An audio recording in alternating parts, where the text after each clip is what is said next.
In this video, I'm going to teach you all about the 5 most common causes of leg swelling, so you can take your legs from this to this. Let's go. What is leg swelling? When I say leg swelling, I'm referring to the circumstance where both legs are increased in size because they contain extra interstitial fluid. Fluid refers to plasma water, and interstitial refers to the interstitial space.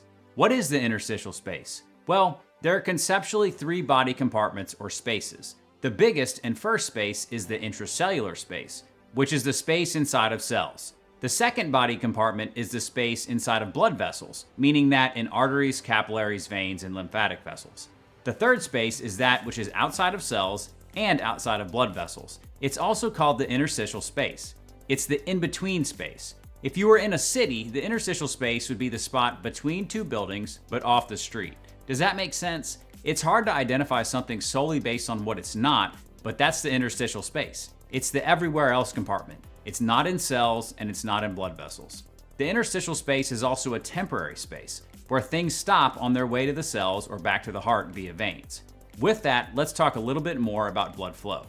As humans, our cells require oxygen and nutrients to live, which is delivered to them via the blood. Blood flows from the heart, through arteries, all the way to capillaries, where some of it seeps out into that interstitial space.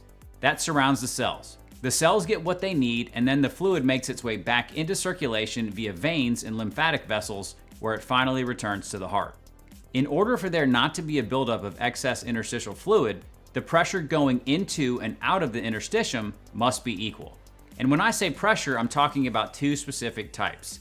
Capillary hydrostatic pressure, which is the pressure of the liquid inside of the capillaries pushing out against the capillary wall, and oncotic pressure, which is the pressure exerted by solutes like proteins, where they try to pull and hold on to fluid. So hydrostatic pressure is positive liquid pressure that pushes out, like hydraulics, and oncotic pressure is negative solute pressure that pulls in, like a sponge. The third component is the capillary wall permeability. The capillary wall is permeable to a certain degree.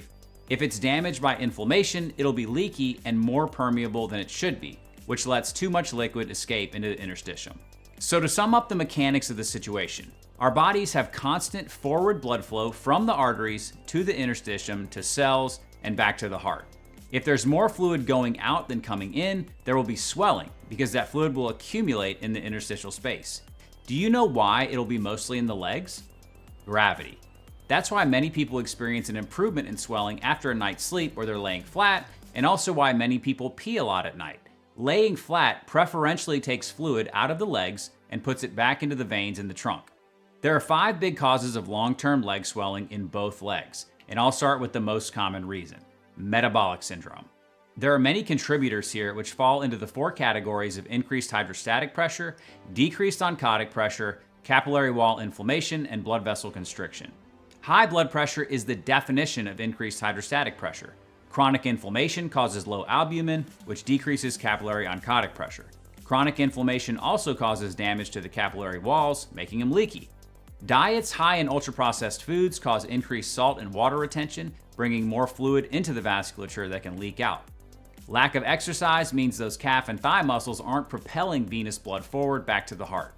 People with obesity are also at risk for obstructive sleep apnea, which causes increased hydrostatic pressure through pulmonary hypertension and increased epinephrine, norepinephrine, and cortisol, causing blood vessel constriction, which exacerbates high blood pressure. I see so many patients with leg swelling, and metabolic syndrome is almost always the cause. But the only way to know for sure is to exclude the other 4 more dangerous scenarios, which are DVT. Blood clots in the veins of the legs are evaluated in a stepwise fashion with a D-dimer blood test, followed by a vein ultrasound if necessary. This must be evaluated promptly, especially if one leg is swollen or if you have significant pain. Next, heart failure. If you feel short of breath, you need a brain natriuretic peptide or BNP level, an EKG, a troponin, and an echocardiogram. Kidney failure. This is easily evaluated with a metabolic panel and a urine test. If the creatinine is elevated, you may not be peeing off enough fluid. If you have protein in your urine, you have capillary damage and low oncotic pressure. I will say though that unless kidney disease is advanced and associated with high protein loss, the kidneys are usually a marginal contributor to edema. Liver insufficiency. This is also easily evaluated with a comprehensive metabolic panel. The liver makes albumin. 4 grams per deciliter is normal. I'd be willing to blame albumin if it was less than about 2.5 grams per deciliter, but albumin will not be the sole culprit most of the time. If you have cirrhosis, you'll have increased hydrostatic pressure because blood backs up behind your scarred liver. At that stage, though, the diagnosis of cirrhosis should be pretty evident. How do you fix leg swelling? Download my free weight loss checklist. It's not just about losing weight, though. It's about healing your metabolism, which is exactly what this checklist does. It'll help you improve blood pressure, stress, sleep, fitness, and of course, nutrition. If you have any of the alarm features of organ injury or failure, see a doctor today. Here's to understanding your labs and optimizing your health.